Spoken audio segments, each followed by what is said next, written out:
Hello everyone, welcome or welcome back. I'm the Tilted Crown Gourmet.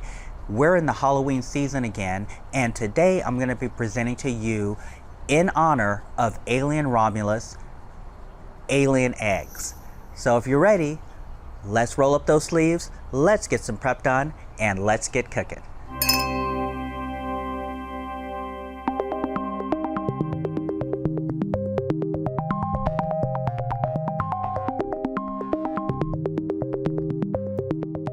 We're going to get started with making our alien eggs. In order to do this, we have to start by making our cake.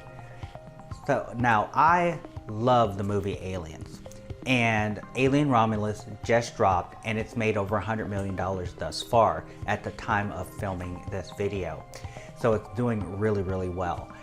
The alien eggs are what the queen lays, and the face huggers come out and attach to the people, and then the aliens pop out of their chest, and that's the whole point of the eggs. These are going to be flavored mint and chocolate. So the shell will be chocolate, the cake will be flavored with mint. Let's get started, but before I actually get started with the cake, I'm preheating the oven to 350 degrees Fahrenheit or 177 degrees centigrade. Let's get started with our spooky alien eggs. To start, in our bowl, we're going to add in our flour, our baking powder,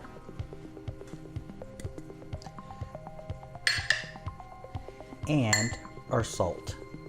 We're going to give everything a stir, and now we're going to set this aside. To continue, we're going to cream together our sugar with our butter and our shortening. Put this on medium, and we want to mix that until it's light and fluffy. This is what it should look like when you're done creaming your sugar, butter, and your shortening. Go ahead and put in our egg whites, no yolks, just the whites, and we're going to mix after that one egg white addition.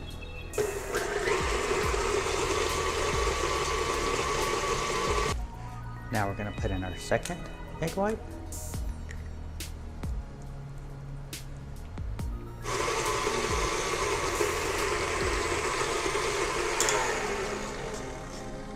Now we're going to add in our peppermint extract and give it a mix.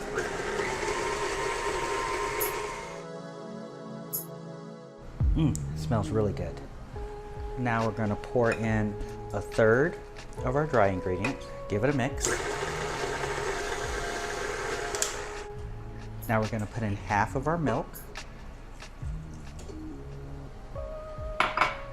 give it a mix.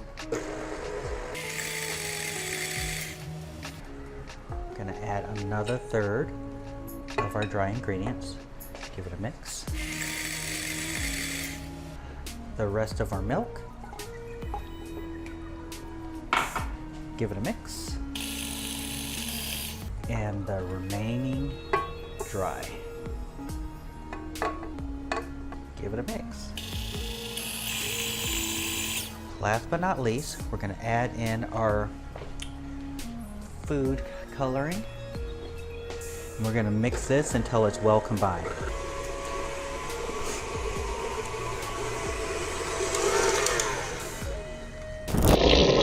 I have greased and put a piece of parchment paper in my pan, and this is a quarter sheet pan, 9 by 13.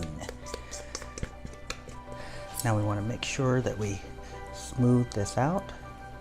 We want to try to make this as smooth or as level as possible.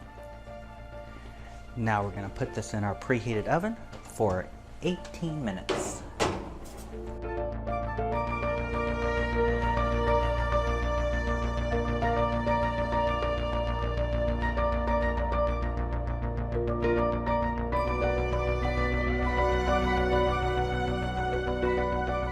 Our cake is cooling, and while it's cooling, we're going to actually start with our buttercream. Granted, you could buy the buttercream online. I'm gonna make some buttercream simply because you can put it in the refrigerator for 3 to 4 weeks, or you can put it in the freezer for up to 2 months. So we're gonna move this aside and allow it to continue to cool as we make our buttercream. To start with our buttercream, we clearly need butter. Now, I think it's extremely important to use a really good, high quality butter. I use an unsalted European style butter because I believe that it gives me the best taste for my buttercream frosting. Also, before we start this, just an FYI, when you are making your buttercream frosting, you want to make sure you use the paddle attachment. Do not use the whisk attachment because it will add way too much air into your buttercream frosting. So I'm gonna get this and I'm gonna put it on low to medium low, and I'm gonna let it cream for about 5 minutes.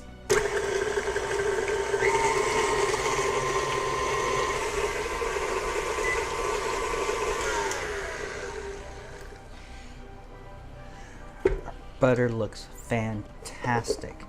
So I'm going to move this out of the way a little bit and undo this, because that's what you want. You want your butter to look like that, nice and light and fluffy. But now it's time to add in our powdered sugar. Now, I think it's important to sift the sugar. I'm gonna do about half the bag at a time. I'm gonna try not to make an absolute mess. And the reason you want to sift your sugar is you don't want lumps in it, because especially if you're doing fine detail work and you're piping your frosting, if you have bits of powdered sugar, because sometimes, you know, they have that little grainy part, and that will get stopped up in your tips, especially if you're using a fine tip like a 2 or 3. See, that's an example of what I'm talking about. That's what we don't want. We want that to be nice and smooth. Now we're going to put that back on. And it's important to go on slow. You don't want to end up with this big plume of powdered sugar, so you want to start on slow. We're in no rush. And at this point, just let it go. You can walk away, just let it do its thing. See how the powdered sugar has incorporated into the buttercream? Clean up my paddle a little bit. This comes off again. Now we want to sift in the remainder of our powdered sugar. Put that back on. Drop this. And again, on low. And while it's mixing, let's go ahead and add in about a tablespoon of heavy cream. And at this point, simply walk away. It's already coming together with the second addition of powdered sugar and our heavy cream. So while it's mixing on low, it's still mixing on low. If you were to taste it now, it would be too sweet. So we're gonna go ahead and add in our salt. I'm gonna add in a little bit more, another tablespoon of heavy cream, and we're gonna add in our vanilla.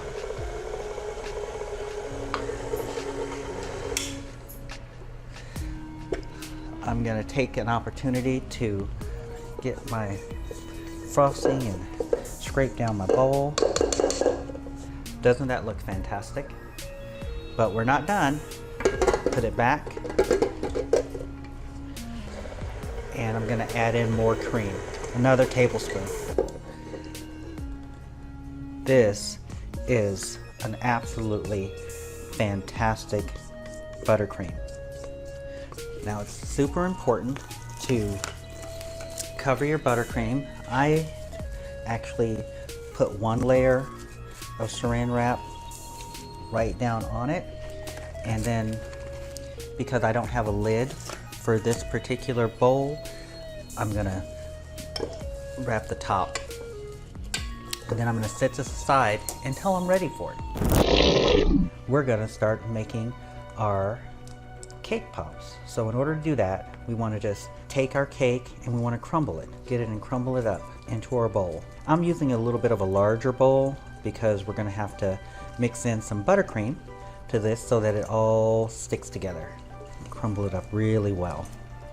Oh, this smells so good. You can smell that mint. So now that we're all crumbled, we're all crumbed, I'm gonna put in about 1/3 of a cup of our buttercream. So of course this part can get a little bit messy, but we want to continue to incorporate everything until all of our frosting is incorporated into our cake. And there, it's all incorporated. Now at this point, there are different ways that you can make your alien eggs. I'm gonna be utilizing a mold, a silicone mold that's egg shaped. However, you could definitely put them in your hand with an ice cream scoop, a standard size ice cream scoop, and shape them into the egg shape. This is what they look like, and now we're going to put them in the refrigerator for 30 minutes. When I roll out my fondant, I first tape down some wax paper so the wax paper doesn't slip and the fondant doesn't stick to the counter. I roll it out to 3 millimeters or 1/8 of an inch. I created a stencil that is 6 inches tip to tip or 15.24 centimeters. Utilize your stencil to cut your fondant and then place it onto your cake eggs that we have removed from the refrigerator following 30 minutes. Take your fondant and wrap it up and around the cake eggs. Each egg can be a little bit different, some open, some closed, or anywhere in between. So this is how they look when you have completed the wrapping process. And then I have a little icing, and what I did was I had some of this actually in my cabinet, and I didn't want to make a bunch of royal icing, so I used this and dyed it with the neon green food coloring. And so now you should just pipe just a little bit here, let it kind of ooze down, have it in the top. I found a plastic storage case at Marshall's for $12. I drilled some holes in the top and put in some LED lights around the bottom. Adding some dry ice and hot water into the drawer gives a perfect display for our alien Romulus eggs, freshly laid by the Queen. And there you have it, spooky fun and delicious alien Romulus eggs, perfect for adding a touch of extraterrestrial excitement to your Halloween spread.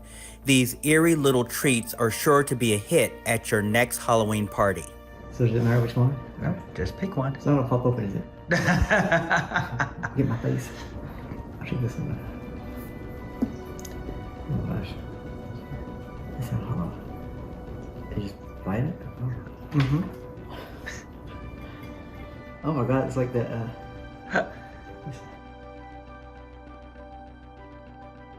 It's good. I was expecting some of an alien flavor. It's really good though. Good job. Good job. If you've enjoyed creating these out of this world goodies, don't forget to like, share, and subscribe for more frightfully fun and flavorful recipes. And hey, if you want to see more Halloween themed treats or have a spooky dish in mind, let me know down in the comments below. Remember, your kitchen is your passport to the world, allowing you to explore diverse cultures and cuisines right from home as you experiment with new flavors and techniques. And as always, bon appetit.